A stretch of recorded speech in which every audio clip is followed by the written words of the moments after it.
Dayandığımız yol təbii fəlakət nəticəsində dağılmış ərazidə iri çatlar yaranmışdı. Azərbaycan Avtomobil Yolları Dövlət Agentliyinin canlı qüvvəsi texnikası ərazini lentləmiş və bir hissəsində hərəkətə məhdudiyyət qoymuşdu. Hazırda yolda işlər yekunlaşmaq üzrədir, yolun asfalt örtüyü yenilənib, ərazi hazırda sürücülərin istifadəsinə verilib. Qeyd edək ki, bu nöqtə sürüşmə meyilli ərazidir və bir neçə dəfə bu ərazilərdə sürüşmələr qeydə alınmışdı.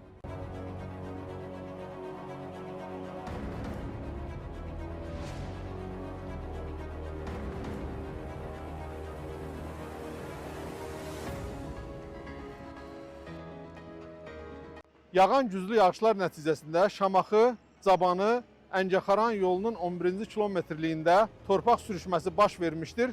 Avtomobil yolunun bir hissəsi çökmüşdür və əraziyə Azərbaycan Avtomobil Yolları Dövlət Agentliyinin işçi heyəti və texnikası cəlb olunaraq təmir bərpa işlərinə başlanmışdır. Drenaj işləri görülmüş, çipləmə işləri aparılmış və hal-hazır asfalt örtüyü çəkilir.